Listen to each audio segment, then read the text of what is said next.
cuando no es el maligno, son las aflicciones, las persecuciones, los afanes, las riquezas de este mundo, el poder de la economía, las personas que parece que están buscando las palabras más propias para darnos palabras de desaliento, y siempre tenemos que estar peleando contra el desaliento y regañando a los hermanos que desalientan y exhortando a los hermanos que son tropiezo y usando la espada de la palabra de Dios para decir, no estén haciendo tropezar a los pequeños. El Señor dijo que mejor le fuera que se colgase del cuello una piedra de molino y se arrojase a lo profundo de la mar. Y a veces, hermanos, cometemos el error involuntario de estarle diciendo a los hermanos desalentados, hermano, mire, perdónenos, hermano, perdone a los hermanos, y pues no se desaliente, y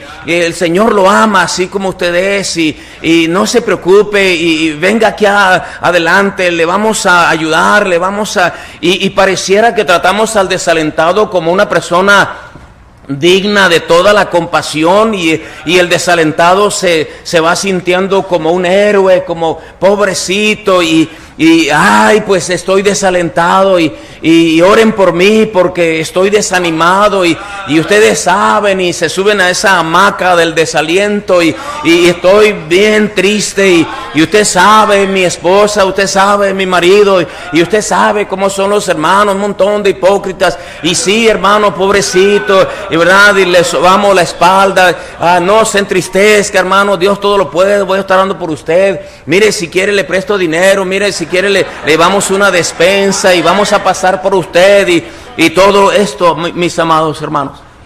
Y caemos en las ruines garras de la mentira de Satanás, y tengo que preguntarle, ¿es justo estar desalentados? ¿Es correcto estar desalentado?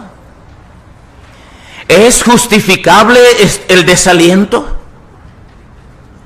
¿Es correcto que el hermano y la hermana pasen por esos baches de desaliento y digan, pobrecito de mí, ayúdenme y quítenme de encima los tropiezos, porque, ay, pobrecito de mí, si nada más tengo 30 años en el Evangelio y ay, he sido rodeado de persecuciones y de problemas? El Señor Jesucristo dijo, es necesario que vengan tropiezos. El apóstol Pablo dijo en 1 Corintios 11:19, para que se hagan manifiestos los que son aprobados. Las dificultades y los tropiezos, hermanos, no son para que usted venga a venir a mecerse en la iglesia y que le pongan un sillón más cómodo y le digan, hermano, venga para acá, le voy a presentar a los hermanos para que le pidan disculpas a usted. No, hermano, hacemos del desaliento como si fuese un gran justificante para nuestra pereza, para nuestra indiferencia, para nuestros pretextos y para nuestros pecados. Y quiero llevarles a unos cuantos versículos en la palabra de Dios cuando tengamos que aprender y entender que no es justo, no es correcto estar desalentado. No hay ni una sola justificación para que ustedes o yo estemos desalentados. Todos pasamos por el desaliento, pero eso no quiere decir que estamos justificando que seamos desalentados.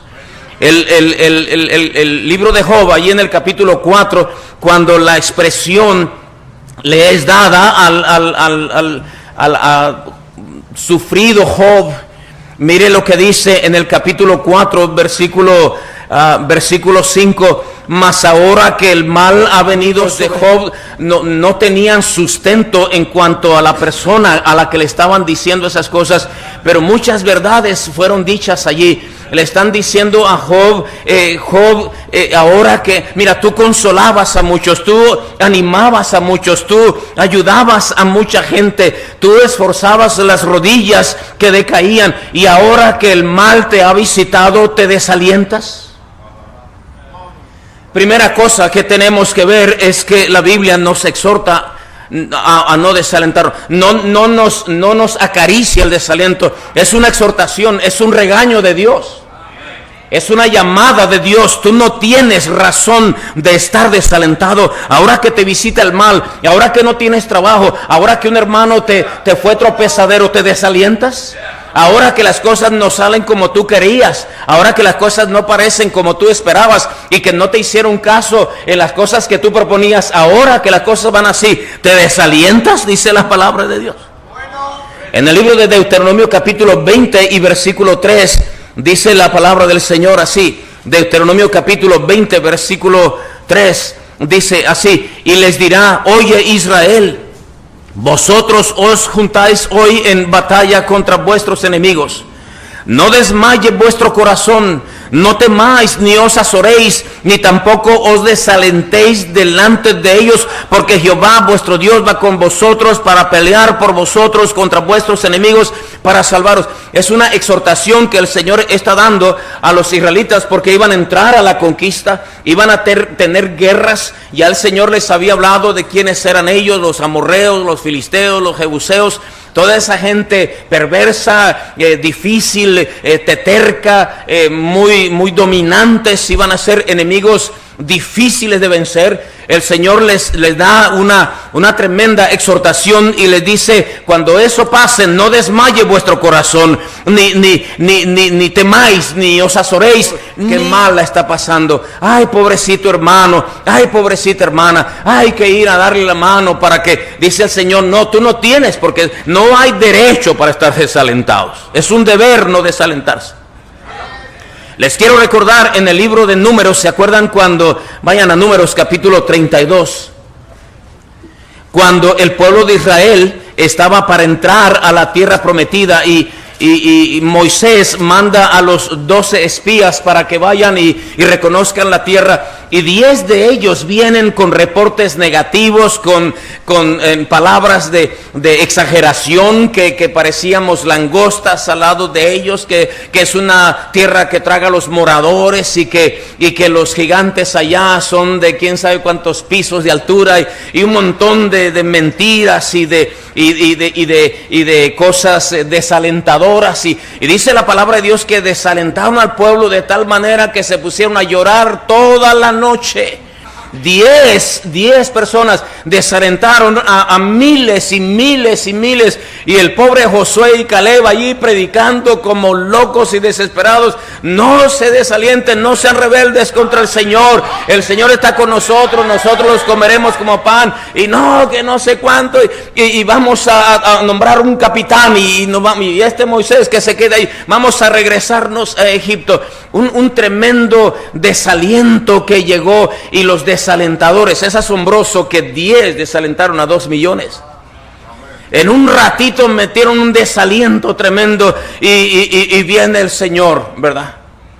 Y dice en el capítulo 32, versículos del 9 al 13, noten esto: subieron, está relatándose aquí ese acontecimiento, subieron hasta el torrente de Escol, y después que vieron la tierra, desalentaron a los hijos de Israel para que no viniesen a la tierra que Jehová les había dado. Y la ira de Jehová se encendió entonces, y juró diciendo: no verán los varones que subieron de Egipto de 20 años arriba la tierra que prometí con juramento a Abraham, Isaac y Jacob, por cuanto no fueron perfectos en pos de mí, excepto Caleb hijo de Jefone, Ceneseo, y Josué hijo de Nun, que fueron perfectos en pos de Jehová. Y la ira de Jehová se encendió contra Israel, y los hizo andar errantes 40 años por el desierto, hasta que fue acabada toda aquella generación que había hecho mal delante de Jehová. Quiero que noten que Dios castigó a los que desalentaban, pero castigó a los desalentados.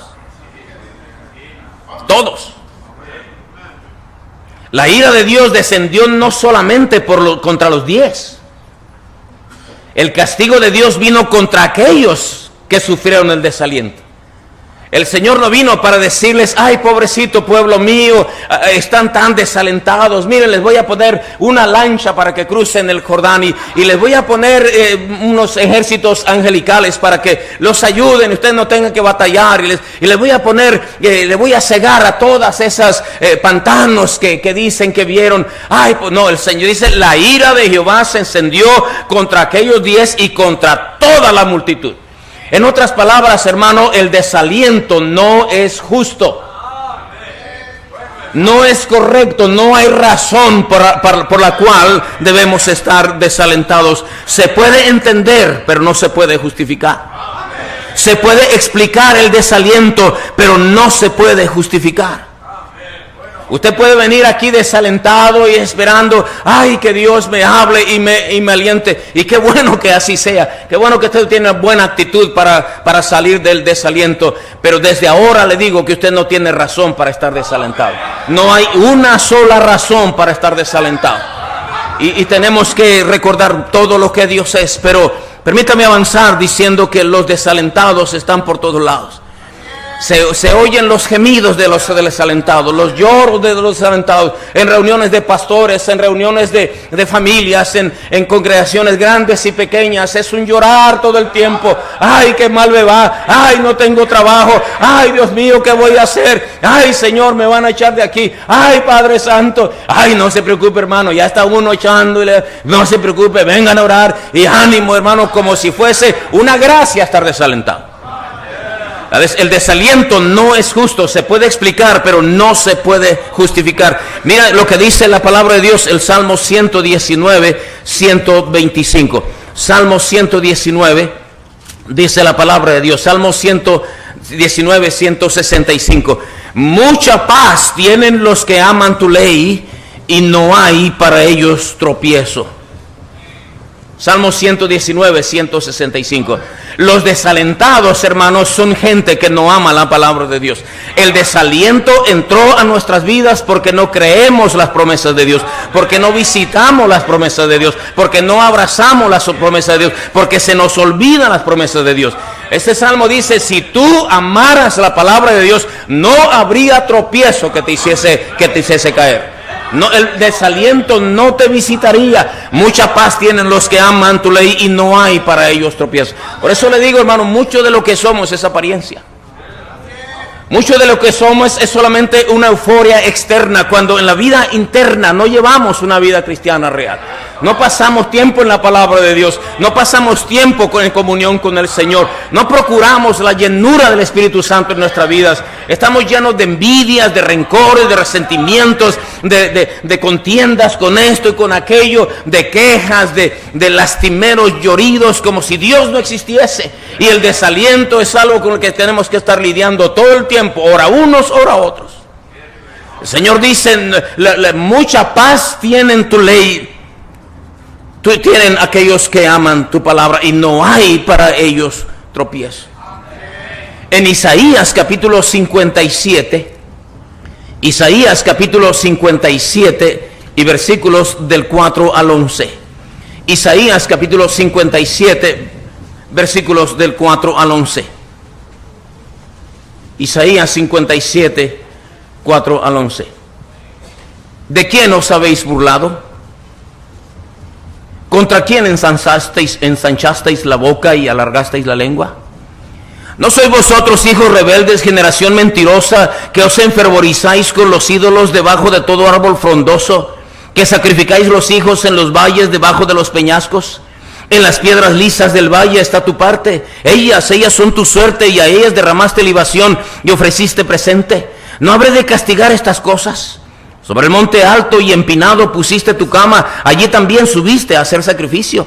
Y tras la puerta y el umbral pusiste tu recuerdo, porque a otro y no a mí te descubriste. Y subiste y ensanchaste tu cama, e hiciste con ellos pacto, amaste su cama donde quiera que la veías. Y fuiste al rey con ungüento, y multiplicaste tus perfumes, y enviaste tus embajadores lejos, y te abatiste hasta la profundidad del Seol.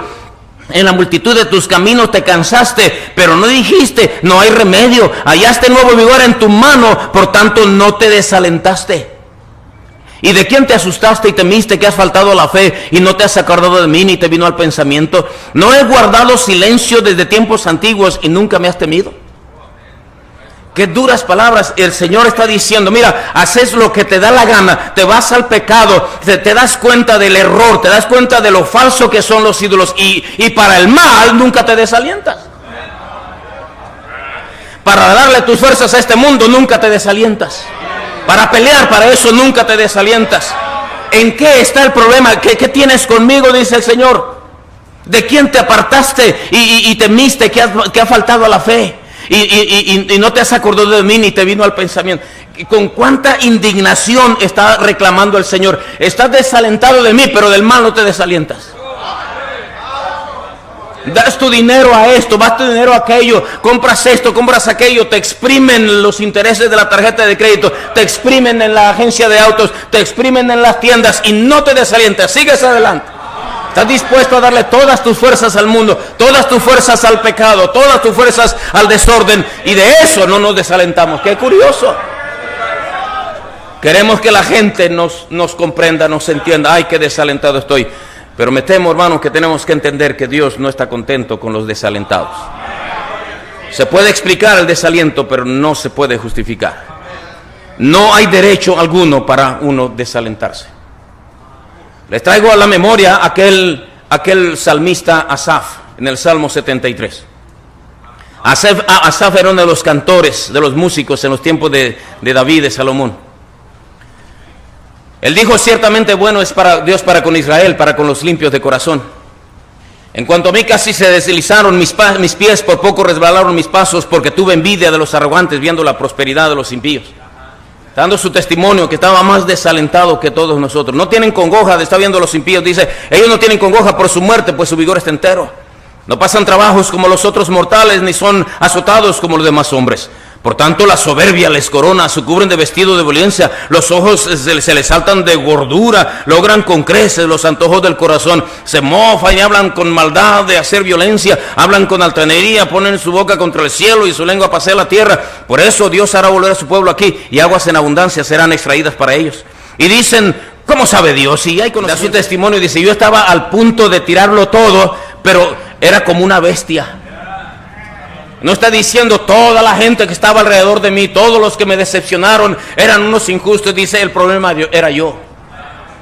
Y se levanta del desaliento y Dios lo inspira para que escriba su testimonio, para que entendamos que el desaliento no es algo que nosotros tenemos que tomar como una espada y blandirla y justificarnos, o una hamaca y tendernos allá y entiéndame que estoy desalentado. ¿Recuerdan ustedes el testimonio de Juan Marcos, el sobrino de Bernabé? Ahí tenemos un poquito de su historia. Hechos capítulo 12, versículo 12. Y habiendo considerado esto, llegó a casa de María, la madre de Juan, el que tenía por sobrenombre Marcos, donde muchos estaban reunidos orando. Ese Marcos era un buen muchacho. Cuando Pedro sale de la cárcel por obra de Dios, y el ángel lo pone en la calle y se da cuenta que es la mano de Dios que lo libró, se va corriendo a donde está la reunión de la iglesia y se encuentra que los hermanos están orando. Ahí estaba Juan Marcos. Era un buen muchacho. Era de esos muchachos que están dispuestos a pasarse la noche orando cuando es necesario. Era un buen muchacho. En el capítulo 13, versículo 13, dice, habiendo zarpado, en el capítulo 12 y versículo 25, dice, y Bernabé y Saulo, cumplido su servicio, volvieron de Jerusalén, llevando también consigo a Juan, el que tenía por sobrenombre Marcos. Ahí Bernabé le dijo a Pablo, me gustaría llevarme a mi sobrino, es un buen muchacho. Me imagino a Pablo siendo tan escrupuloso, le habrá dicho, ¿y está seguro que aguanta? Bueno, no sabemos cuánto tiempo va a durar. No sabemos si vamos a ir a pie o en caballo o en barco, o si vamos a pasar días de hambre. ¿Aguantará tu sobrino? Sí, es un buen muchacho, ¿no? Yo te aseguro, te garantizo a mi sobrino. Dice en el capítulo 13, versículo 13, habiendo zarpado de Pafos, Pablo y sus compañeros subieron a Perge de Panfilia, pero Juan, apartándose de ellos, volvió a Jerusalén. Ya me imagino a Pablo diciendo, ya sabía que este muchacho no iba a aguantar.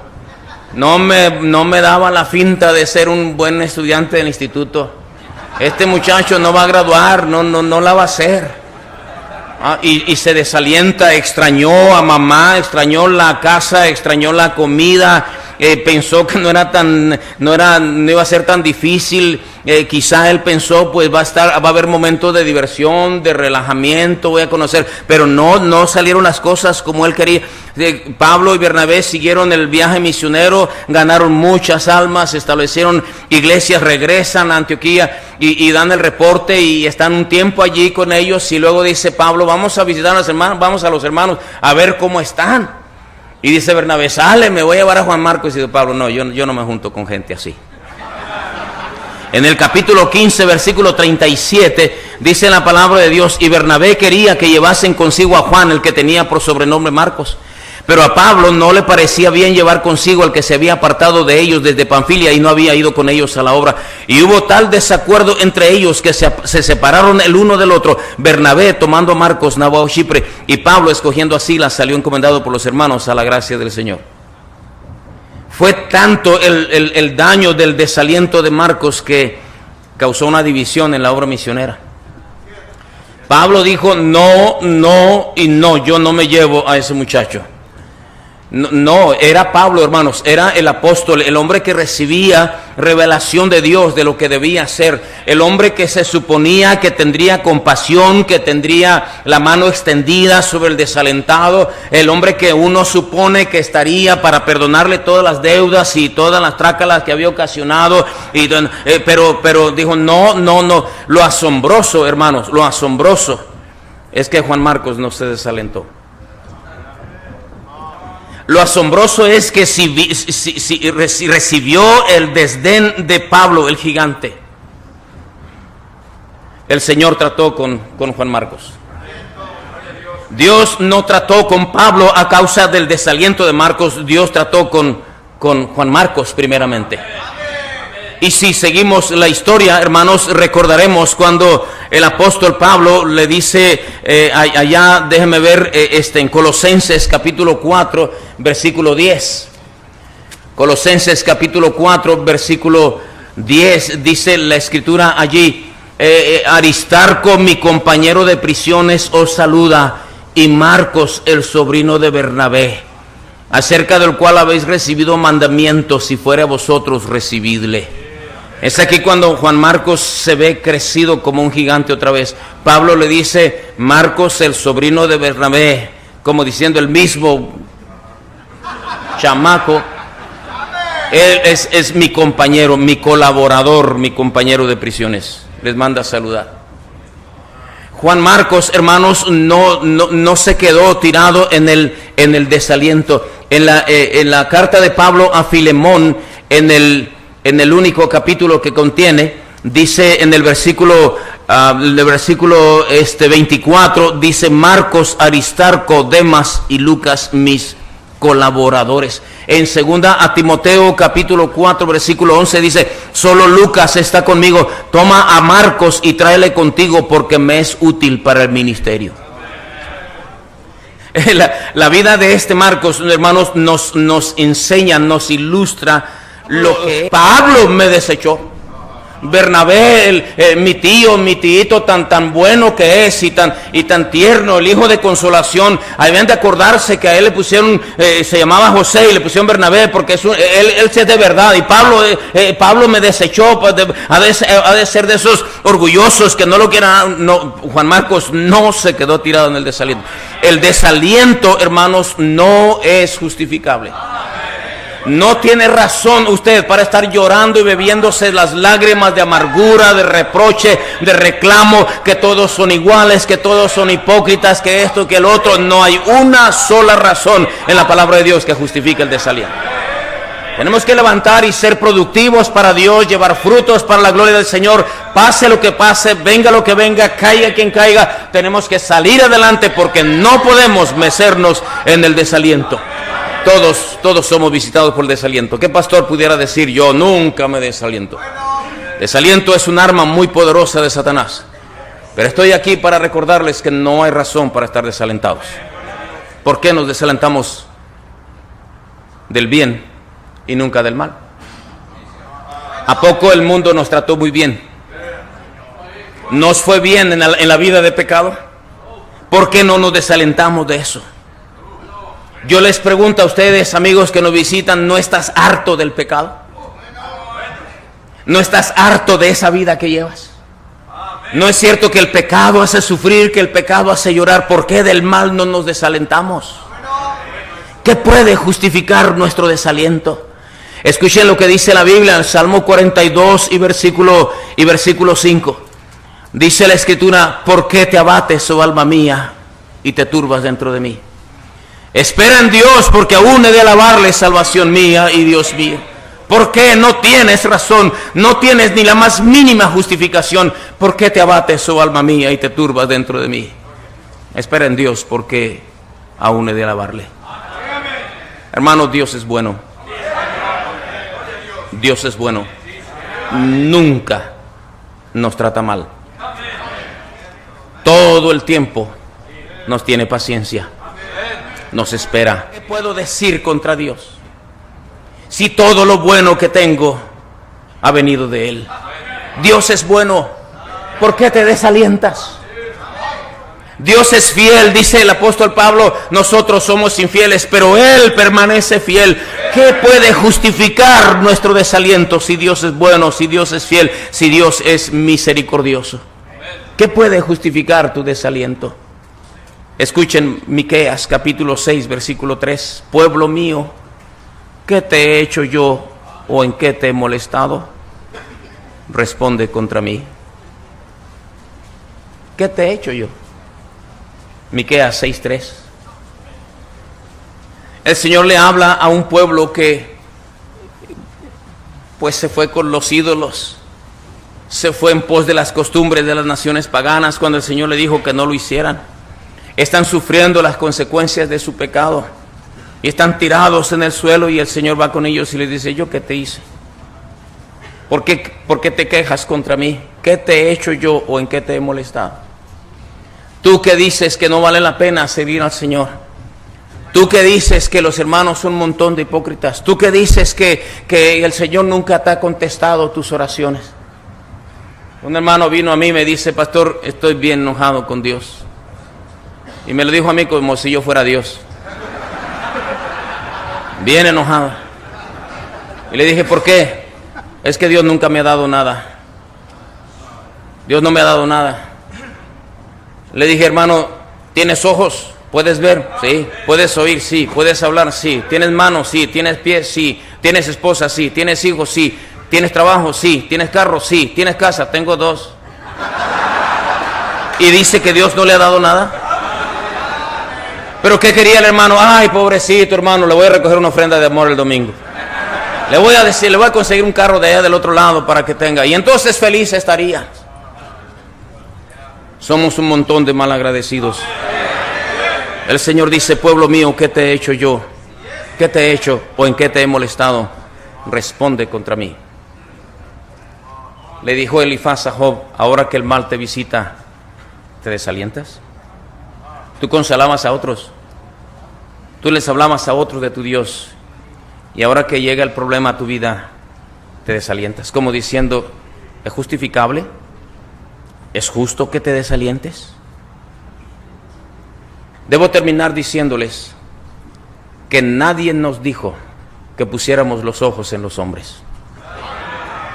Puestos los ojos, ni la palabra de Dios, ni los predicadores, ni el maestro de escuela dominical, ni el ganador del alma, nunca nadie te dijo que te inspiraras en los hombres. Al contrario, te advertimos y te dijimos: hermano, los hermanos no son perfectos, el pastor no es perfecto, yo mismo te puedo desalentar, pero parece que lo oímos como que no nos convenía oír eso. Y te dijimos: Dios es fiel, Dios es bueno, Dios es real. En problemas difíciles el Señor te va a sacar adelante, pero parece que todo eso se nos olvida. Con cuánta justificada indignación el Señor dice: pueblo mío, ¿qué te he hecho yo? ¿En qué te he molestado? Responde contra mí. Dios ha sido siempre bueno con nosotros, amados hermanos. Él nos ha perdonado nuestras iniquidades, nos ha levantado de nuestras caídas. nos ha dado nuevas y más oportunidades cada día. Siempre nuestro Dios nos tiende la mano, siempre nos ayuda, siempre nos espera, siempre nos tiende. Él permanece fiel. Somos los más dignos del rechazo de Dios. Somos los más merecedores de que el Señor nos mantenga bofeteados todo el tiempo, porque somos injustos, mentirosos, impuntuales, incumplidos. ¿Y para qué quiere que siga? Pero Dios está siempre perdonando, siempre levantándonos. Y uno quéjese y desalentado, y no puedo, y no voy a llegar, y tienen que entenderme, y ay, pobrecito de mí. Pensamos que el desaliento es una justificación. Siempre estamos regañando a los hermanos: no seas tropiezo. Y a los otros: no te pasa nada, no te preocupes, y le sobamos el lomo, haciendo lo incorrecto. Salmos 31, 24. Esforzaos todos vosotros los que teméis, los que esperáis en Jehová, y tome aliento vuestro corazón. ¿Qué queja tienes de Dios? ¿Qué podemos tener contra el Señor? ¿Qué podemos decir justificadamente en contra de Dios? Absolutamente nada. Levántate y deja de llorar. Pon tus ojos en Cristo. La palabra de Dios es un libro divino, lleno de promesas, de verdades, de alientos. Deja de quejarte. Deja de pedir: oren por mí, y oren por mí, y oren por mí. Si oramos por ti, empieza a orar por otros. Empieza a producir, empieza a dar. Porque el desaliento se entiende, pero no se justifica. El desaliento, hermanos, no es justo. Vamos a orar. Gracias, Señor, por tu palabra. Ayúdanos porque mucho tenemos que reconocer de lo que hemos visto en tu palabra. Perdónanos por ser llorones y quejumbrosos. Perdónanos por ser siempre aquellos que se lamentan y esperan la conmiseración de los otros. Perdónanos, Señor, porque nos quejamos del esposo, de la esposa, de los hijos, de los padres, de los vecinos, del patrón, del gobierno, del clima, de todo nos quejamos. Y nunca somos buenos para detectar todo lo bueno que tenemos. Perdónanos, Señor, por haberte ofendido. Tú siempre nos has bendecido, nos has dado tantas cosas. Estamos rodeados de bendiciones, de beneficios, de cosas hermosas, de virtudes. Tenemos lo más lindo que pueda haber. Tenemos nuestro nombre escrito en los cielos. Tenemos la certeza de la garantía de las promesas de Dios. Tenemos tantas cosas buenas. ¿Por qué vivir desalentados? Perdónanos, Señor. Perdónanos y ayúdanos a volver a poner nuestros ojos en el autor y consumador de nuestra fe, a quien sea dada la honra y la gloria para siempre y para siempre, en el nombre del Señor Jesucristo. Amén. Señor les bendiga, hermano.